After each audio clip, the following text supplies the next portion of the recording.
Isa nga akong Pilipina na nakapangasawa ng Indiano, nakatira ngayon sa village dito sa India. Kaya naman ngayong araw, ipapakita ko sa inyo ang morning routine ko. Hi guys, good morning. So, kakagising ko lang dito ay napuyat ako kagabi kasi kagabi guys, alas 5, nagising si Ivan. So, ang lakas ng hangin, ang lakas ng ulan. Tapos, parang may nasirang poste. Hindi ko alam kung parang merong ipo-ipo. Napuyat nga ako kagabi dahil nga sa anak ko at nagising nga siya. Kaya naman ay ang biyanan ko na yung nagpakain sa kanya. Usually nga guys ay maaga talaga ako nagigising dito. Pero ang sabi nga ng biyanan ko sa akin, dahil nga alam niya na minsan ay nagigising nga si Ivan madaling araw, ituloy ko nga daw yung tulog ko at siya na nga lang yung magpapakain kay Ivan. Wala naman daw kasi kaming masyadong trabaho dahil meron na nga kaming kasambahay at meron pa kaming tagaluto. Kaya naman ang sabi niya, ang pag-aalaga na lang kay Ivan ang poproblemahin at nandyan naman daw siya. Hinanap ko nga yung anak ko pagkagising ko guys at ang sabi nila ay naglilibot na nga daw at kinuha na nga ng kapitbahay.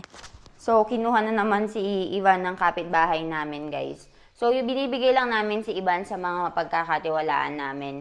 So, huwag kayong mag-alala, guys. Dahil nga nakabakasyon ng mga estudyante ngayon ay napakarami talaga mga nagpupunta dito sa bahay para nga laruin si Ivan. Minsan nga ay nauuna pa talaga silang magising at pupuntahan agad ang anak ko para nga laruin nila. Nagkape muna nga ako dito pagkatapos ay nagyaya nga ang binan ko na mag-harvest nga daw kami ng mga pananim dito, especially yung okra. 2 months ago nga ay nagtanim nga kami dito sa bakuran namin ng iba't ibang mga vegetables kagaya na lamang ng cabbage, cauliflower, okra, meron din tayong green chili at saka ringer o eggplant kung tawagin natin. Ngayon nga ay meron ng mga bunga at kung itatanong nyo nga kung bakit iba nga yung kasama namin dito sa bahay, nag-day off nga si Sonal Masi guys at yung naglilinis ngayon ay yung anak niya. Kumpara nga daw last season guys ay medyo konti nga lang daw yung mga harvest namin ngayon at failed case nga daw yung green chili at saka yung ibang mga cabbage at cauliflower. Yung okra nga lang daw at saka yung eggplant yung namunga kaya yun na muna yung mga hinarvest namin. Tuwang-tuwa nga din yung binan ko dito dahil nga meron ng dahon ng gabi at ito nga daw ay kakainin nila sa susunod na fasting. Kinakain kasi nila ito guys at saka nilalagyan ng spices.